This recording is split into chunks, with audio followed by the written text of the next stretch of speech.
আপনাদের স্বাগত জানাই আমি আমার কথা শুনবার জন্য। অনুবাদটা আসলে ফেব্রুয়ারির ব্যালটে চট্টগ্রাম, রাজশাহী আর ময়মনসিংহ তিন শহরের তিন ক্যাম্পাসে টানা ধাক্কা খেয়ে দেশের রাজনীতি যেন নতুন করে হাঁপাচ্ছে।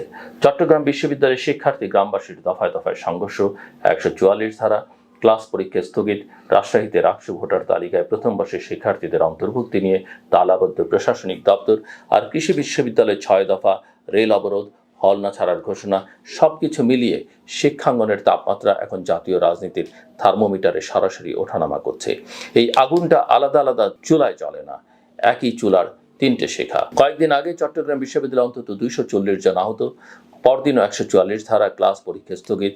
ছবিটা স্পষ্ট, ক্যাম্পাস থেকে রাজনীতির শিরায় শিরায় চাপ তৈরি হচ্ছে। রাজশাহী বিশ্ববিদ্যালয়ে চাতুর্যটা রাজনৈতিক। রাকসু নির্বাচনে প্রথম বর্ষের শিক্ষার্থীদের ভোটাধিকার চাইছিল ছাত্রদল। বিক্ষোভ থেকে তালাবদ্ধ অফিস, ভাঙচুরের অভিযোগ। এখানেও সংকেত একই, নির্বাচনী গণিত যেখানেই দাবি দেওয়ার ভাষা এখন ক্যাম্পাসের বেশি ধারালো। দেশ জুড়ে রাজনীতি যখন নির্বাচনকে ঘিরে প্রায় স্নায়ুযুদ্ধে, তখন ছাত্র রাজনীতি সেটারই এক্সটেনশন, কখনো প্রেশার গ্রুপ, কখনো আগাম ফিল্ড টেস্ট। ময়মনসিংহের বাংলাদেশ কৃষি বিশ্ববিদ্যালয়ের কাহিনী আরও স্পষ্ট। 6 দফা দাবিতে আন্দোলন, রেল লাইন অবরোধ, ট্রেন চলাচল বন্ধ, কর্তৃপক্ষের হল খালির নির্দেশও ছাত্ররা মানেনি। শেষমেশ হল খালি সংক্রান্ত সিদ্ধান্তে পিছু হটার ইঙ্গিত। আলোচনা সবই দেখালো, ক্যাম্পাসে অথরিটি এখন আর একমুখী শব্দ নয়, ওটা এখন নেগোসিয়েশন। এত সবর ভেতরে সবচেয়ে রাজনৈতিক বাক্যটা এসছে নির্বাচন কমিশনের দিক থেকে। মব নাকি ফেব্রুয়ারির ভোটে কিছু করতে পারবে না, 300 আসনে একযোগে ভোট হলে মব ছড়িয়ে যাবে। যুক্তিটা টেকনিক্যালি আকর্ষণীয়, কিন্তু মাঠে সত্যি এমনটাই হয়? ঢাকার যে মব 500 জন, বরিশালে সেটা 150তেই কাজ সারতে পারে।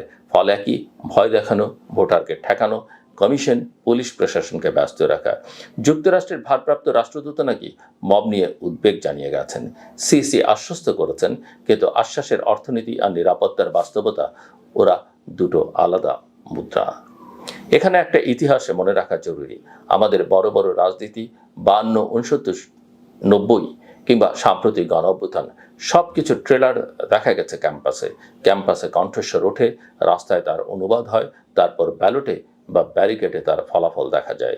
2024-এর পর ছাত্র সমাজের ক্যাপাসিটি টু মোবিলাইজ যে বহুগুণ বেড়েছে, সেটা এখন আর তত্ত্ব নয়, প্রতিদিনের খবর।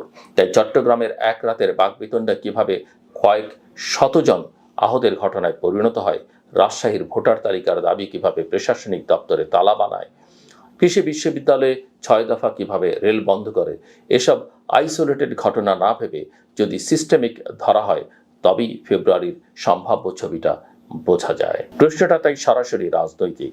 ফেব্রুয়ারি থেকে সত্যি অবাধ সুষ্ঠু নির্বাচন হবে? অন্তর্বর্তী সরকার বলছে হবে, বিরোধীরা বলছে এই সেটআপে বিশ্বাস নেই।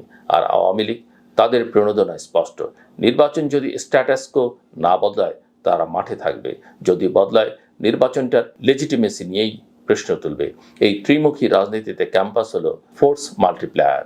দাবি দেওয়ার ভাষা, জনমত, উত্তেজনার মাত্রা, মিডিয়া, মোমেন্টাম, সবকিছু ক্যাম্পাস বানাচ্ছে। রাজনীতির খুচরো ও পাইকারি দুই বাজারই সেটা তুলে নিচ্ছে। এদিকে অর্থনীতির থার্মোমিটারও ভালো দেখাচ্ছে না। জুলাইয়ে বেসরকারি খাতের ঋণ প্রবৃদ্ধি 6.52%, দশকের তলানির কাছাকাছি। জুনে ছিল 6.49%। ক্রেডিট স্লোডাউন মানে নতুন কারখানা কম, কর্মসংস্থান কম, ভবিষ্যৎ আয়ের প্রতি আস্থা কম। বিনিয়োগকারী পলিটিক্যাল রিস্ক দেখেন, সুদ, মুদ্রাস্ফীতি, জ্বালানি পরে, আগে দেখেন স্থিতিশীলতা। নির্বাচনের আগে পরে দোলাচল থাকলে বোর্ডরুম থেকে ডিফার শব্দটা বেশি শোনা যায়, ডিসভার্স কম। ক্যাম্পাস, রাজনীতি, অর্থনীতি, এই ত্রিভুজটা বুঝতে না পারলে ফেব্রুয়ারির ভোট ডেলিভারি বোঝা যাবে না। চট্টগ্রামে 144 ধারা, গ্রেফতার, ক্লাস স্থগিত, কৃষিতে রেল অবরোধ, হল না ছাড়ার অমান্য, রাজশাহীতে প্রথম বর্ষের ভোটাধিকার। এই 3 কেস স্টাডি দেখিয়ে দিচ্ছে রাষ্ট্রের অর্ডার আর নাগরিক রাজনীতির এনার্জি টানাটানিতে আছে। টান যদি আরো বাড়ে, ব্যালটের দিনটা হটস্পটের মানচিত্র হয়ে যাবে। একদিনে 300 আসন মানে 300 সম্ভাব্য দুর্বল পয়েন্ট। মব ছড়িয়ে যাবে, এই যুক্তি ঠিক, কিন্তু মাইক্রোমবের ধারণা কি কমিশন ক্যালকুলেট রেখেছে? তাদের ক্যালকুলেটে কি সেটা আছে? আমি নিশ্চিত নই। এক একটা কেন্দ্রে 50-75 জনের মাইক্রোমব যদি 3-4 রাউন্ডে পিন পয়েন্ট টার্গেটিং করে, তখন প্রশাসন সেনা আনসারের রিয়াকশন টাইম হবে গেম ডিসাইডার। সমাধান তাহলে কি? প্রথমত স্টুডেন্ট ইউনিয়ন ভোট নিয়ে দ্রুত ন্যূনতম কনসেনসাস। রাকসু ডাকসু জাকসু গণতন্ত্রের ইন্টার্নশিপ যদি বন্ধ থাকে, জাতীয় গণতন্ত্রের জবে কেমন করে পারফর্ম করবে? যেসব বিশ্ববিদ্যালয়ের নির্বাচন রুলস পুরনো বা বিতর্কিত, সেখানে ওয়ান টাইম সেটেলমেন্ট করে আগে থেকে রোডম্যাপকে ভোটার নতুন ব্যাচের স্ট্যাটাস কি অবজারভার সব পরিষ্কার করে দেওয়া জরুরি ছিল। এতে অন্তত কাউন্ট ডাউন কনফিউশন কমতে পারত। চট্টগ্রামে যেমন প্রশাসনের প্রাথমিক পজিশনিংয়ে অনিশ্চয়তা ছিল, তদন্ত, মামলা, ক্লাস স্থগিত এসবের টাইমিং সিকোয়েন্স আরও ক্যালিব্রেটেড হলে ট্রিগারিং কমত। দ্বিতীয়ত, মব ম্যানেজমেন্টের প্রযুক্তিভিত্তিক প্রোটোকল, হটলাইন নয় হটম্যাপ, ইসির আঞ্চলিক কন্ট্রোল রুমে real time GIS feed, local intel dashboard, quick response cell, police, magistrate, RAB, সেনা, বিজিবি যার যেখানে যা উপযুক্ত। সিসির বক্তব্যে ডিসপার্সালের চুক্তি ঠিক, কিন্তু ট্রি স্পট এর নকশা না থাকলে ড্যামেজ কন্ট্রোল টাইম একমাত্র হাতিয়ার থাকে, যা আগুনের পর পানির মতোই দেয়াল টেকে রংটা পড়ে যায়। তৃতীয়ত, অর্থনীতিতে সিগন্যালিং। নির্বাচনের আগেই private credit, FDI, tax rate, remittance, repatriation কয়েকটা দ্রুত পদক্ষেপ ঘোষণা করা যায়, যেগুলো রাজনৈতিক ঝুঁকি থাকা সত্ত্বেও পলিসি কন্টিনিউটি সিগন্যাল দেয়।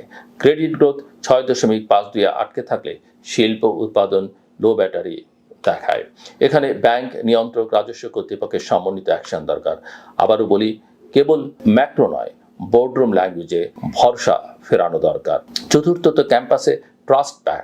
DC, dean, proctor, VC, dean, proctor, student body, local admin, এক পাতার do and don'ts, fast response mechanism, internal mediation panel, এসব কোনো অ্যান্টি পলিটিক্স নয়, বরং প্রো ডেমোক্রেসি। কৃষি বিশ্ববিদ্যালয়ে যেমন রেলের ওপর চাপ সৃষ্টি করি আলোচনার টেবিলে টানা হলো, এই প্রেশার ভালোভাবে যদি আগে